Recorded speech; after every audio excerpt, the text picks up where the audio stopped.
everyone, it's Richy here for another Hydrovane technical video. Today we're going to be talking about the shaft locking pin, what it is and when to use it. This is an often misunderstood part of the Hydrovane, so follow along for our best tips and recommendations. To start, let's back up and go over the 3 pins on the Hydrovane. These super duplex stainless steel pins are identical in construction but serve 3 very different purposes. At the bottom of the unit, we have the rudder locking pin, part number 62.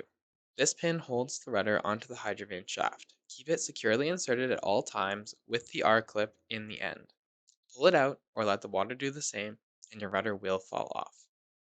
It's a good idea to put a retention line on the rudder and the pin just in case they decide to take up synchronized swimming. Up at the top of the unit, there's the vane locking pin, part number 60. This pin is usually seen dangling around while underway or stored partway into its pin sleeve, but it should be fully inserted at anchor or when not using the Hydrovane.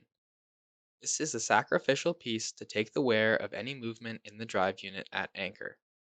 Use this at anchor and your plastic bushings will thank you in a few years. But today I want to focus on this pin, the shaft locking pin, part number 61. This pin goes through the top of the shaft and locks the tiller and the rudder in place.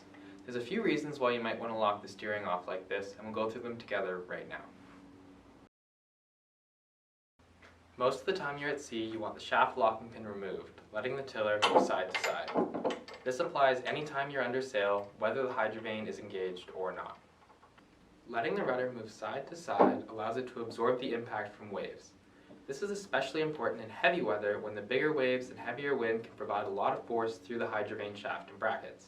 Having the shaft locking pin removed anytime you're in heavy weather or a storm is a must. So when do you want to lock it? There are 3 main scenarios: motoring, reversing, or when stopped. When motoring, the prop wash and vibrations from an engine will push the rudder around and cause it to shake back and forth. Before putting the engine in gear, it's a good idea to insert the shaft locking pin.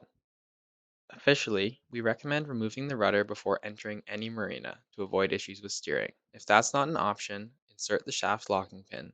This way, if you need to reverse, you know the rudder will stay straight. On a side note, you can also use the Hydrovane rudder to assist with maneuverability if you have a smaller boat. When you are at anchor or in a marina, insert the pin to keep the shaft from rotating. If you leave the rudder on all the time, which we do not recommend, this is doubly important. This allows the pins to absorb more of the wear and tear, extending the life of your Hydrovane. So, to summarize, when in doubt, leave it out. If you're sailing, leave it free trailing. Insert the shaft locking pin only when motoring, reversing, or stopped to take the vibration and wear.